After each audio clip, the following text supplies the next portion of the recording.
ನಮಸ್ಕಾರ. ಆರೋಗ್ಯ ರಹಸ್ಯ ವಿಶೇಷ ಕಾರ್ಯಕ್ರಮಕ್ಕೆ ಸ್ವಾಗತ. ನಾನು ದಿವ್ಯಶ್ರೀ ದಾಸ್. ವೀಕ್ಷಕರೇ, ಅಮಾವಾಸ್ಯೆ ಅಂತ ಹೇಳಿದ್ರೆ ಕೆಟ್ಟದ್ದು ಅನ್ನುವಂತಹ ಭಾವನೆ ಅಥವಾ ಒಂದು ನಂಬಿಕೆ ಕೆಲವರದು ಇದೆ. ಹಾಗಾಗಿ ಅಮಾವಾಸ್ಯೆಯ ದಿನ ಮಗು ಹುಟ್ಟಿದ್ರೆ ಒಳಿತಾಗೋದಿಲ್ಲ ಅಥವಾ ಯಾವುದಾದ್ರೂ ಒಂದು ಶುಭ ಕೆಲಸವನ್ನ, ಒಳ್ಳೆಯ ಕೆಲಸವನ್ನ ಅಮಾವಾಸ್ಯೆಯ ದಿನ ಆರಂಭ ಮಾಡಿದ್ರೆ ಅದು ಶುಭದ ಸಂಕೇತ ಅಲ್ಲ ಅನ್ನೋದಾಗಿ ನಾವೆಲ್ಲರೂ ಕೂಡ ಮಾತಾಡ್ಕೊಳ್ತಾ ಇರ್ತೀವಿ. ಈ ಅಮಾವಾಸ್ಯೆ ಅನ್ನೋದು ಒಂದು ಪ್ರಾಕೃತಿಕ ನಿಯಮ ಆಗಿದ್ರೂ ಕೂಡ ಅಮಾವಾಸ್ಯೆ ಅಂದ್ರೇನೆ ಒಂದು ರೀತಿಯಾದಂತಹ ಅಸಮಾಧಾನ ಇದೆ. ನಿಜಕ್ಕೂ ಅಮಾವಾಸ್ಯೆ ಕೆಟ್ಟದ್ದ ಅಥವಾ ನಮ್ಮ ಆಲೋಚನೆ ಕೆಟ್ಟದ್ದ ಅನ್ನುವಂತಹ ಪ್ರಶ್ನೆಗೆ ನಮ್ಮ ಇವತ್ತಿನ ಕಾರ್ಯಕ್ರಮದಲ್ಲಿ ನಿಮಗೆ ಉತ್ತರ ಸಿಗುತ್ತೆ. ಈ ಕುರಿತು ಬಹಳ ಅರ್ಥಗರ್ಭಿತವಾಗಿ ತಿಳಿಸಿಕೊಡಲು ಶ್ರೀ ಪುರುಷೋತ್ತಮ್ ದೇಶಿ ಗುರುಜಿ ನಮ್ಮ ಕಾರ್ಯಕ್ರಮದಲ್ಲಿದ್ದಾರೆ. ಬನ್ನಿ ಅವರನ್ನ ಕಾರ್ಯಕ್ರಮಕ್ಕೆ ವೆಲ್ಕಮ್ ಮಾಡೋಣ. ನಮಸ್ಕಾರ ಗುರುಜಿ, ಕಾರ್ಯಕ್ರಮಕ್ಕೆ ಸ್ವಾಗತ. ನಮಸ್ಕಾರ ಗುರುಜಿ, ನಾನು ಹೇಳ್ತಾ ಇದ್ದೆ, ಈ ಅಮಾವಾಸ್ಯೆ ಅನ್ನುವಂಥದ್ದು ಕೆಟ್ಟದ್ದ ಅಥವಾ ನಾವು ಅಂದ್ಕೊಂಡಿರುವಂತಹ ರೀತಿನೇ ಕೆಟ್ಟದ್ದ ಅಂತ ಹೇಳಿ. ಹರಿ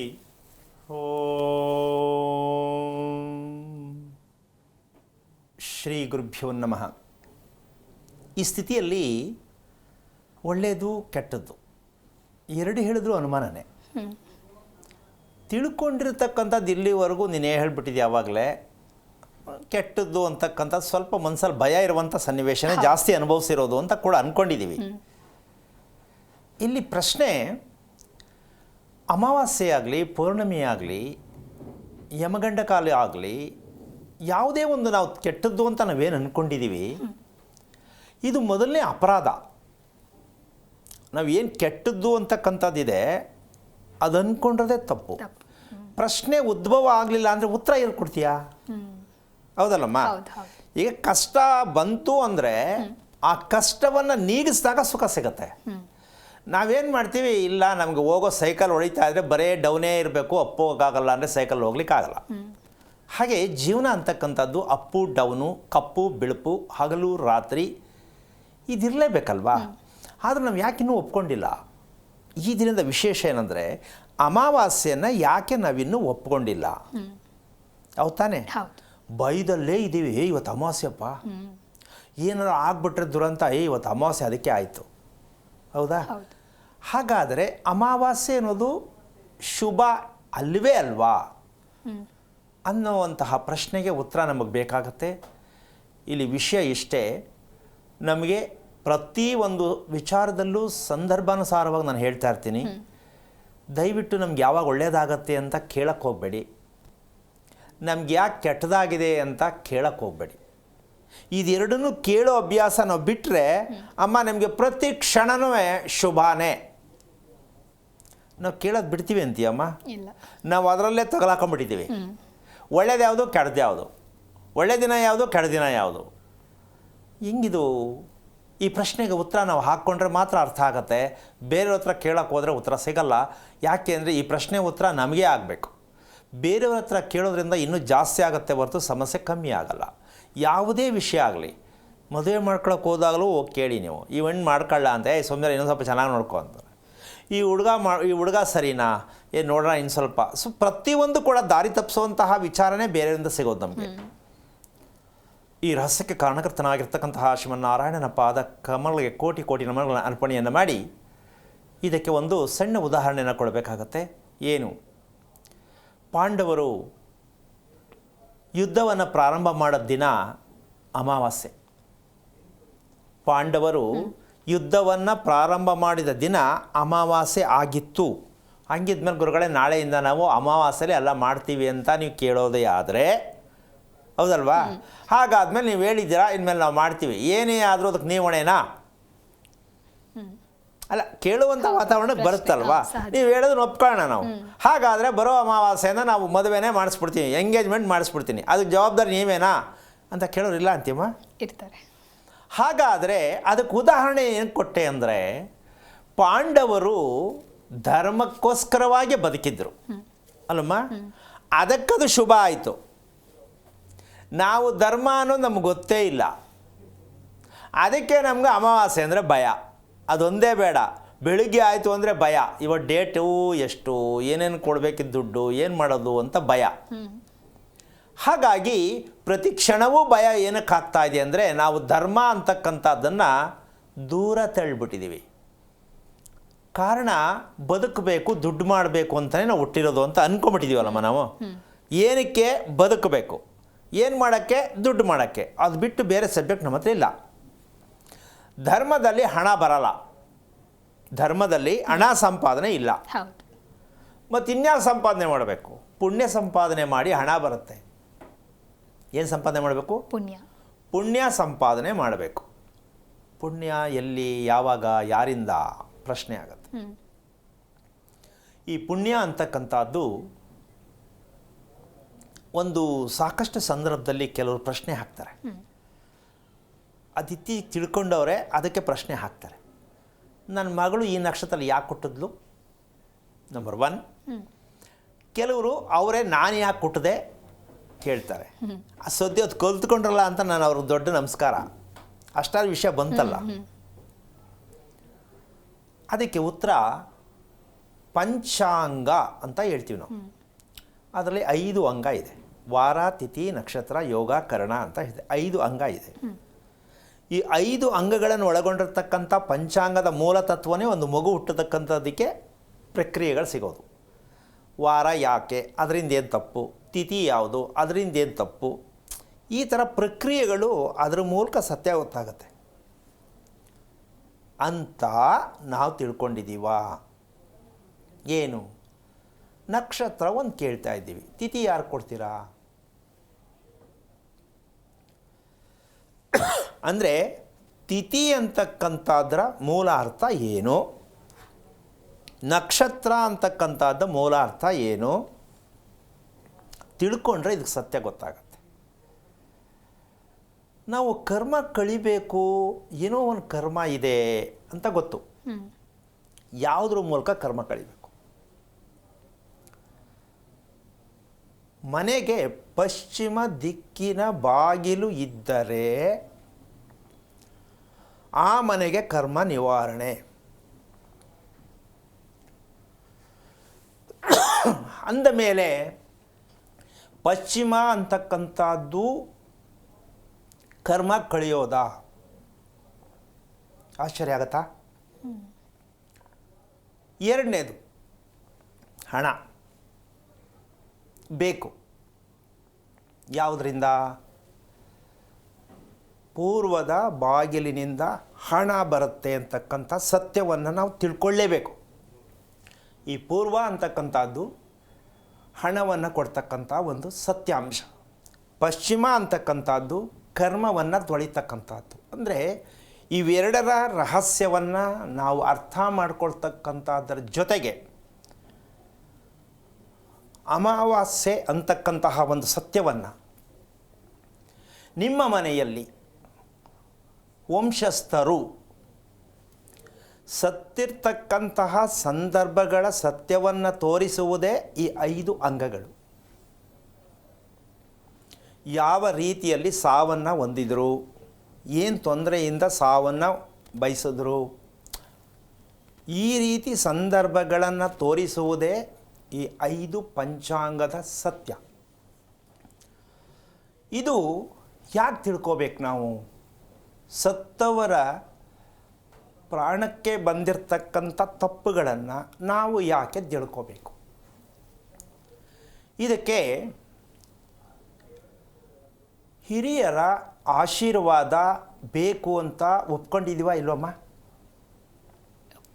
ದೊಡ್ಡವ್ರ ಕೈಯಲ್ಲಿ ನಾವು ಆಶೀರ್ವಾದ ಮಾಡಿಸ್ಕೊತೀವಿ. ದೊಡ್ಡವ್ರ ಆಶೀರ್ವಾದ ಬೇಕು ಅಂತ ಅನ್ಕೋತೀವಿ. ನಾವು ಅಂದ್ಕೊಂಡ ತಕ್ಷಣ ದೇವ್ರು ಸಿಕ್ಕಲ್ಲ, ದೊಡ್ಡವರಂತೂ ಸಿಗ್ತಾರೆ. ಆ ದೊಡ್ಡವರು ಸತ್ತಂತಹ ಸಂದರ್ಭಗಳನ್ನು ನಾವು ಅವರ ಆಶೀರ್ವಾದವನ್ನು ಪಡಿಬೇಕಾ ಬೇಡವಾ? ಅವರ ಆಶೀರ್ವಾದ ಪಡಿಬೇಕಾದ್ರೆ ಅವ್ರು ಸತ್ತಂಥ ಸಮಸ್ಯೆಯನ್ನು ನೀಗಿಸಿ ಅವ್ರನ್ನ ಮುಂದಕ್ಕೆ ಕಳಿಸ್ಬೇಕಾ ಬೇಡವಾ? ನಮಗೆ ಆವಾಗ ಅವರಿಗೆ ಮೋಕ್ಷ ಸಿಕ್ಕತ್ತೆ, ನಮಗೆ ಒಳ್ಳೆಯದಾಗತ್ತೆ. ಇದು ನಿಜವಾದ ಸತ್ಯ. ಮಾಡ್ತಾ ಇದ್ದೀವ ನಾವು? ಮಗು ಪ್ರತಿಯೊಬ್ಬರಿಗೂ ನಾನು ಒಂದು ಪ್ರಶ್ನೆಯನ್ನು ನಿನ್ನೆ ಕಾರ್ಯಕ್ರಮದಲ್ಲಿ ಕೆಲವೊಂದು ವಿಚಾರವನ್ನು ಹೇಳಿದೆ. ಶಾಸ್ತ್ರ ಕೇಳ್ತಕ್ಕಂಥದ್ದು ಅಭ್ಯಾಸವನ್ನು ದಯವಿಟ್ಟು ಬಿಟ್ಟುಬಿಡಿ. ಇದು ಒಂದು ಕೆಟ್ಟ ಚಾಳಿ, ಇದು ಒಂದು ದೊಡ್ಡ ಮಹಾರೋಗ ಅಂತ ಹೇಳಿದೆ. ಅಂದಮೇಲೆ ನಾವು ಇನ್ನೇನು ಕೇಳಬೇಕಿತ್ತು ಅಂತಕ್ಕಂಥ ಪ್ರಶ್ನೆ ಬರುತ್ತೆ. ಅದಕ್ಕೆ ನಮ್ಮ ಕಾರ್ಯಕ್ರಮದಲ್ಲಿ ನಾವು ಹೇಳ್ತಿರ್ತಕ್ಕಂತಹ ವಿಚಾರ ಏನಂದರೆ, ಮಗು ಹುಟ್ಟಿದ ಮೂಲವನ್ನು ತಿಳ್ಕೊಳ್ತಕ್ಕಂತಹ ಮಟ್ಟಕ್ಕೆ ನೀವು ಪ್ರಯತ್ನ ಪಟ್ಟರೆ, ಆ ಸಾಲವನ್ನು ನೀವು ತೀರಿಸಿದಾಗ ನಿಮ್ಮ ಕುಟುಂಬಕ್ಕೆ ಒಂದು ಏಳಿಗೆ ಅಂತಕ್ಕಂಥ ಒಂದು ಪುಣ್ಯ ಪ್ರಾಪ್ತಿ ಆಗತ್ತೆ. ಅವ್ರ ಸಾಲ ತೀರಿಸ್ಬೇಕಾ ಬೇಡಮ್ಮ? ತೀರಿಸಲೇಬೇಕು. ತೀರಿಸಿದ್ದೀರಾ ನೋಡಿ. ಈ ಸಾಲ ತೀರಿಸ್ಬೇಕು ಅಂತ ಯಾರು ಶಾಸ್ತ್ರ ನೀವು ಕೇಳಕ್ಕೋದೋ ಜಾಗದಲ್ಲಿ ಅವ್ರು ನಿಮ್ಗೆ ಹೇಳಿದಾರಾ? ಅಥವಾ ಇಲ್ಲಿವರೆಗೂ ಇತಿಹಾಸದಲ್ಲಿ ಯಾರು ನಿಮ್ಮನ್ನು ಕೇಳಿದಾರಾ? ಇಲ್ಲ. ಯಾವಾಗ ಹುಟ್ಟಿದೆ, ಯಾವ ಡೇಟಲ್ಲಿ ಹುಟ್ಟಿದೆ ಅಂತ ಕೇಳ್ತಾ ಇದ್ದಾರೆ. ಬಟ್ ನೀವು ಅದನ್ನೇ ಹೇಳ್ತಾ ಇದ್ದೀರಾ, ಅವರು ಅದನ್ನೇ ಕೇಳ್ತಾ ಇದ್ದಾರೆ. ನಿಮಗೆ ಬದಲಾವಣೆ ಆಗಿದೆಯಾ? ಪ್ರತಿಯೊಬ್ಬರು ಯೋಚನೆ ಮಾಡಬೇಕಾಗತ್ತೆ. ನಿಮಗೆ ಅದರ ಸತ್ಯ ಗೊತ್ತಾಗಿದೆಯಾ? ಯಾಕೆ ಮಗು ಬಗ್ಗೆ ನಾವು ತಿಳ್ಕೊಳ್ಳೇಬೇಕು? ಆ ಪ್ರಶ್ನೆಗೆ ನಿಮ್ಮ ಉತ್ತರ ಈ ಕಾರ್ಯಕ್ರಮದ ಮೂಲಕವಾಗಿ ನೀವು ತಿಳ್ಕೊಳ್ಬೇಕಾಗತ್ತೆ, ಅರ್ಥ ಮಾಡ್ಕೋಬೇಕಾಗತ್ತೆ. ಯಾಕೆ ಅದನ್ನೆಲ್ಲ ತಿಳ್ಕೋಬೇಕು ಅಂತಕ್ಕಂಥದ್ದು? ಇದನ್ನು ತಿಳ್ಕೊಳ್ಳೋಕ್ಕೆ ಪ್ರಯತ್ನ ಪಡೋರಾದರೆ, ಆಸಕ್ತಿ ಇದ್ದರೆ ಕರೆಯನ್ನು ಮಾಡಿ ತಿಳ್ಕೊಳ್ಳೋಕ್ಕೆ ಪ್ರಯತ್ನ ಮಾಡಿ. ಸುಮ್ಮನೆ ಏನೋ ಒಂದು ಮದುವೆ ಆಗಿಲ್ಲ, ತಾಳು ಮಗು ಆಗಿಲ್ಲ ಅಂಥೇಳಿ ನಿಮ್ಮ ಕಮಿಟ್ಮೆಂಟ್ಗಳಿಗೆ ಕಾರ್ಯಕ್ರಮದಲ್ಲಿ ಕರೆಯನ್ನು ಮಾಡಿದಾಗ ನಿಮಗೆ ಇಲ್ಲಿವರೆಗೂ ಎಷ್ಟು ಕಾರ್ಯಕ್ರಮದಲ್ಲಿ ಬಂದಿರತಕ್ಕಂತಹ ಎಲ್ಲ ಕಾರ್ಯಕ್ರಮದ ವಿಚಾರದಲ್ಲೂ ಎಷ್ಟು ಸತ್ಯ ಅರ್ಥ ಆಗಿದೆ ನೀವು ಯೋಚನೆ ಮಾಡ್ಕೊಳ್ಳಿ. ಮಾಧ್ಯಮದಲ್ಲಿ ಇರ್ತಕ್ಕಂಥ ಯಾವುದೇ ಮಾಧ್ಯಮ ಆಗಿರಲಿ, ಜ್ಯೋತಿಷ್ಯ ಅಂತಕ್ಕಂತಹ ಒಂದು ಮಾಹಿತಿಯನ್ನು ಮುಂದೆ ಇಟ್ಟಾಗ ಜ್ಯೋತಿಷ್ಯವನ್ನು ಯಾತಕ್ಕೆ ಕೇಳಬೇಕು? ನಂಬರ್ 1 ನೀವು ತಿಳ್ಕೋಬೇಕು, ಅವ್ರಿಗೆ ಹೇಳೋದಲ್ಲ. ಜ್ಯೋತಿಷ್ಯ ಅವಶ್ಯಕತೆ ಇದೆಯಾ? ಯಾಕೆ? ಅದರ ಮೂಲ ಏನಕ್ಕೆ ತಿಳ್ಕೋಬೇಕು ನಾವು ಅನ್ನೋ ಪ್ರಶ್ನೆ ನಿಮಗೆ ಅರ್ಥ ಆಗೋವರೆಗೂ ನೀವು ಬರೀ ದಿನ ಕೇಳಬೇಕಾಗತ್ತೆ. ಬೆಳಿಗ್ಗೆ 8 ಗಂಟೆಗೆ ಒಬ್ಬರು ಬರ್ತಾರೆ, ಸಾಯಂಕಾಲ 6 ಗಂಟೆಗೆ ಒಬ್ಬರು ಬರ್ತಾರೆ, ಮಧ್ಯಾಹ್ನ ಒಬ್ಬರು ಬರ್ತಾರೆ, ಬುಕ್ ತಗೊಂಡು ಬರ್ಕೊಳ್ಳೋದೇ ಆಗುತ್ತೆ ಹೊರ್ತು ಸತ್ಯ ನಿಮ್ಗೆ ಅರ್ಥ ಆಗಿಲ್ಲ, ಆಗೋದು ಇಲ್ಲ. ಯಾಕೆಂದ್ರೆ ಅದನ್ನು ಹೇಳೋರು ಯಾರೂ ಇಲ್ಲ. ಆ ಕಾರಣದಿಂದಾಗಿ ನಮ್ಮ ಆರೋಗ್ಯ ರಹಸ್ಯದ ಕಾರ್ಯಕ್ರಮದಲ್ಲಿ ನಿಮಗೆ ಇದು ಒಂದು ಒಳ್ಳೆಯ ಸಂದೇಶವನ್ನು ನಿಮ್ಮ ಮುಂದೆ ಇಟ್ಟಿದ್ದೀವಿ. ಪ್ರತಿಯೊಂದು ಮಗು ಸತ್ತಿದ್ದಕ್ಕೆ, ಹುಟ್ಟಿದ್ದಕ್ಕೆ, ವ್ಯಕ್ತಿ ಸತ್ತಿದ್ದಕ್ಕೆ, ಮಗು ಹುಟ್ಟಿದ್ದಕ್ಕೆ, ಇವೆರಡರ ಮಧ್ಯದಲ್ಲೇ ನಿಮ್ಮ ಜೀವನ. ಇದು ಸತ್ಯ. ಓಕೆನಮ್ಮ? ವ್ಯಕ್ತಿ ಸತ್ತದ್ದಕ್ಕೆ, ಮಗು ಹುಟ್ಟಿದ್ದಕ್ಕೆ, ಇದ್ರ ಮಧ್ಯ ಇರೋದೇ ನಿಮ್ಮ ಜೀವನ. ಇದನ್ನು ನೀವು ತಿಳ್ಕೊಳ್ಳಿಲ್ಲ ಅಂದರೆ, ಮಗು ಹುಟ್ಟಿದ್ದಕ್ಕೆ ತಿಳ್ಕೊಳ್ಳಿಲ್ಲ, ವ್ಯಕ್ತಿ ಸತ್ತದಕ್ಕೆ ತಿಳ್ಕೊಳ್ಳಿಲ್ಲ, ಅದು ನಿಮ್ಮ ಕುಟುಂಬದವರೇ. ಸೊ ಇದೆರಡು ತಿಳ್ಕೊಳ್ಳಿಲ್ಲ ಅಂದರೆ ನಿಮ್ಮ ಜೀವನದ ಅರ್ಥ ನಿಮ್ಗೆ ಇನ್ನೂ ಆಗಿಲ್ಲ, ಆಗೋದು ಇಲ್ಲ, ಮುಂದಕ್ಕೂ ಗೊತ್ತಿಲ್ಲ, ಹಿಂದಕ್ಕೂ ಗೊತ್ತಾಗಿಲ್ಲ. ಆ ಕಾರಣದಿಂದಾಗಿ ಇನ್ನು ಮುಂದೆ ನೀವು ಕರೆ ಮಾಡಬೇಕಾದ್ರೆ ಸ್ವಲ್ಪ ದಯವಿಟ್ಟು ಯೋಚನೆ ಮಾಡಿ, ಇದನ್ನು ಸರಿ ಮಾಡ್ಕೊಳ್ಳೋಣ, ಕರೆ ಮಾಡಿ. ಸುಮ್ಮನೆ ಏನೋ ಒಂದು ಕರೆ ಸಿಕ್ತು, ಒಂದು ಟಚ್ ಮಾಡೋಣ, ಹೆಂಗೋ ಒಂಚೂರು ಕೇಳ್ಕೊಂಬಿಡೋಣ ಅಂತ ಹೇಳೋದ್ರಿಂದ ನಿಮಗೆ ಮನಸ್ಸಿಗೆ ಇನ್ನೂ ಹಿಂಸೆ ಆಗುತ್ತೆ. ಯಾಕೆಂದರೆ ಪರಿಹಾರ ಕೊಡ್ತಕ್ಕಂಥದ್ದು ವಿಚಾರ ಜ್ಯೋತಿಷ್ಯದಲ್ಲಿ ಇರ್ತಕ್ಕಂಥದ್ದು ಇಲ್ಲವೇ ಇಲ್ಲ. ಅವ್ರು ಸೃಷ್ಟಿ ಮಾಡ್ಕೊಂಡವ್ರೆ ನಿಮಗೋಸ್ಕರ, ಇದು ಮಾಡಿದ್ರೆ ಒಳ್ಳೆಯದಾಗತ್ತೆ ಅಂತ. ಅದಿಲ್ಲ, ಅದಿಲ್ಲದೆ ಇರೋದನ್ನ ನೀವು ಕೇಳ್ತಾ ಇದ್ದೀರಾ ಅಂದರೆ ಯಾರು ಬುದ್ಧಿವಂತರು? ನೀವು ಯೋಚನೆ ಮಾಡ್ಕೋಬೇಕು. ಇರೋದನ್ನು ಕೇಳಿ, ಇಲ್ಲದೆ ಇರೋದನ್ನು ನೀವು ಕೇಳ್ತೀರಾ, ಇಲ್ಲದೆ ಇರೋದನ್ನು ಅವ್ರು ಹೇಳ್ತಾ ಇದ್ದಾರೆ. ಜೀವನ ಎಲ್ಲ ಅನುಭವಿಸ್ತಾ ಇರೋದು ನೀವೇ. ಅನುಭವಿಸೋದು ಬೇಡ ಅಂದರೆ, ರಿಯಲ್ ಫ್ಯಾಕ್ಟ್, ಸತ್ಯವಾದ ಸಂಗತಿ ನಮಗೆ ಬೇಕು ಅಂದರೆ, ನಿಮ್ಮ ಕುಟುಂಬದಲ್ಲಿ ಹೋಗಿರ್ತಕ್ಕಂಥವರು ಯಾವ ರೀತಿಯಲ್ಲಿ ಪ್ರಾಣವನ್ನು ತೆತ್ತಿದ್ದಾರೆ, ಆ ಕರ್ಮಗಳನ್ನೇ ನಿಮ್ಮ ಮಕ್ಕಳು ತಂದಿದ್ದಾರೆ ಅನ್ನೋ ಸತ್ಯವನ್ನು ನೀವು ತಿಳ್ಕೊಳ್ಳೋದೇ ಆದರೆ ಈ ಸತ್ಯ ನಿಮಗೆ ಪ್ರತಿಯೊಬ್ಬರು ಅರ್ಥ ಆಗಿದೆ ಅಂತ ಅನ್ಕೋತೀನಿ. ಮುಂದೆ ಕರೆ ಇದೆಯಾ? ಕರೆ ಇದ್ದಾರೆ, ಕಾಲರ್ ಇದ್ದಾರೆ. ಪುಷ್ಪ ಅಂತ ಹೇಳಿ ಶಿರಾದಿಂದ ಕರೆ ಮಾಡಿದ್ದಾರೆ. ನಮಸ್ಕಾರ ಪುಷ್ಪ. ನಮಸ್ತೆ ಮ್ಯಾಮ್. ಯಾರ ಬಗ್ಗೆ ಕೇಳಬೇಕಾಗಿತ್ತು? ನಮ್ಮ ಮಗನ ಬಗ್ಗೆ ಕೇಳಬೇಕಿತ್ತು. ಸ್ವಲ್ಪ ಜೋರಾಗಿ ಮಾತನಾಡಿ. ಅವರ ನಕ್ಷತ್ರ ಏನು ಅಂತ ತಿಳಿಸಿ. ಗುರುಗಳಿದ್ದಾರೆ. ನಮ್ಮ ಮಗನ ಬಗ್ಗೆ ಕೇಳಬೇಕಿತ್ತು. ಹಲೋ, ನಮಸ್ತೆ ಗುರುಜಿ. ಹೇಳಿಪ್ಪ, ಯಾರ ನಕ್ಷತ್ರ, ಯಾರ ಬಗ್ಗೆ? ನಿಮ್ಮ ಪ್ರೋಗ್ರಾಮ್ ನಾನು ದಿನ ನೋಡ್ತಾ ಇದ್ದೀನಿ ಗುರುಜಿ. ನಿಮ್ಮ ಪ್ರೋಗ್ರಾಮ್ ಇಂದ ನಾನು ತುಂಬಾ ಬದಲಾಯಿಸ್ಕೊಂಡಿದ್ದೀನಿ. ಓಕೆ, ಹೇಳಿ. ತುಂಬಾ ಖುಷಿ ಆಯ್ತು ಗುರುಜಿ ಕಾಲ್ ಸಿಕ್ಕಿದ್ದು. ಸರಿ, ಈಗ ಯಾರ ಬಗ್ಗೆ? ಮಗನ ಬಗ್ಗೆನಾ, ಮಗಳ ಬಗ್ಗೆನಾ? ಮಗನ ಬಗ್ಗೆ ಕೇಳಬೇಕಿತ್ತು ಗುರುಜಿ. ಏನು ನಕ್ಷತ್ರ? ಒಂದು ಇದು ರೇವತಿ ನಕ್ಷತ್ರ. ಓಕೆ, ಎಷ್ಟು ವಯಸ್ಸು? ಅವನಿಗೆ 24 ಗುರುಜಿ. ಓದ್ತಾ ಇದ್ದಾನಾ? ಇಲ್ಲ, ಓದಿ ಡಿಗ್ರಿ ಮುಗಿಸಿ ಈಗ ನಮ್ದು ಮೆಡಿಕಲ್ ಸ್ಟೋರೇ ನೋಡ್ಕೊತಾ ಇದ್ದಾನೆ. ಓಕೆ, ಪರವಾಗಿಲ್ವಾ? ಚೆನ್ನಾಗಿ ಎಲ್ಲವನ್ನು ಜವಾಬ್ದಾರಿಯುತವಾಗಿ ನಡ್ಕೋತಾ ಇದ್ದಾನಾ? ಏನು ಇದಿಲ್ಲ ಗುರುಜಿ, ಒಂದೊಂದ್ಸಲಿ ಇದಾಗಿರ್ತಾನೆ, ಜವಾಬ್ದಾರಿ ಅಂತ ಅನ್ಸುತ್ತೆ, ಒಂದೊಂದ್ಸಲಿ ಒಂಥರ ಚಿಕ್ಕ ಮಗು ಥರ ಬುದ್ಧಿ ಮೆಚೂರ್ ಆಗಿಲ್ದಿರೋ ಥರ ಇರ್ತಾನೆ. ಈಗ ನಿಮ್ಮ ಪ್ರಶ್ನೆ ಏನು? ಅವನ ಬಗ್ಗೆ ಏನು ತಿಳ್ಕೊಬೇಕಂತ? ಆರೋಗ್ಯನಾ, ಮದುವೆ ಬಗ್ಗೆನಾ, ಯಾವುದ್ರ ಬಗ್ಗೆ ತಿಳ್ಕೊಬೇಕು? ಅವನು ಈ ನಕ್ಷತ್ರಕ್ಕೆ ಯಾಕೆ ಹುಟ್ಟು ಬಂದ ಅಂತ ತಿಳ್ಕೊಬೇಕಿತ್ತು. ಮತ್ತೆ ಅವನ ಆರೋಗ್ಯನು ಮತ್ತೆ ಅವನ ಮನಸ್ಥಿತಿ ಒಂದೊಂದ್ಸತಿ ಒಂದೊಂದ್ ಥರ ಇರುತ್ತೆ ಗುರುಜಿ. ತುಂಬಾ ಕೋಪ ಮಾಡ್ಕೊತಾನೆ. ನಿಮ್ಮ ಮನೆ ಎಷ್ಟು ವರ್ಷದ್ದು? ಅಷ್ಟು ನಿಮ್ಮ ಮನೆ ಎಷ್ಟು ವರ್ಷದ್ದು? ಮನೆ ಒಂದು 30 ವರ್ಷದ್ದು ಗುರುಜಿ. ಯಾರು ಕಟ್ಸಿದ್ದು? ಅಂದ್ರೆ ನಮ್ಮ ಮಾವರು ಕಟ್ಟಿದ್ದದು. ಓಕೆ, ಇದಾರಾ ನಿಮ್ಮ ಮಾವರು? ಇಲ್ಲ ಸರ್, ಇಲ್ಲ ಗುರುಜಿ. ಎಷ್ಟು ವರ್ಷ ಆಯಿತು? ಹೋಗಿ ಒಂದು 10-11 ವರ್ಷ ಆಯ್ತು. ಏನಾಗಿತ್ತು ಮಾವನವ್ರಿಗೆ? ಅವರು ಆಕ್ಸಿಡೆಂಟ್ ಅಲ್ಲಿ ಹೋಗಿದ್ದು. ಎಲ್ಲಿ ಸತ್ತಿದ್ದು? ಮನೆಗೆ ತಂದ ಮೇಲೆ ಹೋದ್ರಾ ಅಥವಾ ಅಲ್ಲೇ ಹೋದ್ರಾ? ಇಲ್ಲ ಗುರುಜಿ, ಹಾಸ್ಪಿಟ್ಲಲ್ಲೇ. ಹಾಸ್ಪಿಟ್ಲಲ್ಲಿ ಸಾವು? ಹೌದು. ನಮ್ಮ ಮನೆಯವರೇ ಡ್ರೈವಿಂಗ್ ಮಾಡ್ತಾ ಇದ್ರು. ಹಾಂ. ಡ್ರೈವಿಂಗ್ ಮಾಡುವಾಗ ಅದೇ ನಮ್ಮ ಮನೆಯವ್ರಿಗೆ ಏನೋ ಬಸ್ ಅಡ್ಡ ಬಂದಿದ್ದರಿಂದ ಅವ್ರಿಗೆ ಇದಾಯಿತು, ಬ್ಯಾಲೆನ್ಸ್ ಇದಾಗಿ ಏಟ ನಮ್ಮ ಅವ್ರಿಗೆ ಒಳಗಡೆ ನರಸಿ ಏಟಾಗಿದ್ದರಿಂದ ಅವ್ರಿಗೆ ಇದಾಗಿ. ಎಷ್ಟು ದಿನ ಇದ್ರು ನಮ್ಮ ಮನೆಯವ್ರಿಗೆ? ಎಷ್ಟು ದಿನ ಇದ್ರು ಅಂದರೆ ಆಕ್ಸಿಡೆಂಟ್ ಆದಮೇಲೆ ಎಷ್ಟು ದಿನ ಇದ್ರು? ಒಂದು ಸ್ವಲ್ಪ ಹೊತ್ತು ಗುರುಜಿ, ಅರ್ಧ ದಿವಸ ಇದ್ರು ಅಷ್ಟೇ. ನಿಮ್ಮ ಅತ್ತೆಯವರು? ನಮ್ಮ ಅತ್ತೆಯವರು ಅಷ್ಟೇ ಸ್ವಲ್ಪ ಸಫರ್ ಪಟ್ಟೆನೆ ಹೋಗಿದ್ದು ಅವರು. ಎಷ್ಟು ವರ್ಷ ಆಯಿತು? ಅವ್ರು ಹೋಗಿ 8 ವರ್ಷ ಆಯ್ತು ಗುರುಜಿ.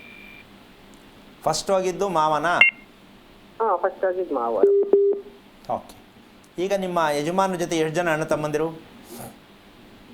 ಒಬ್ರೇನೆ. ಇವ್ರು ದೊಡ್ಡವರು, ನಮ್ಮ ಒಬ್ಬ ಇದ್ದಾರೆ, ತಮ್ಮ ಇದ್ದಾರೆ ಒಬ್ರು. ಓಕೆ. ಎಲ್ಲ ಮಾತಾಡ್ತಾರ ಅಣ್ಣ ತಮ್ಮರೆಲ್ಲ? ಮಾತಾಡ್ತಾರೆ.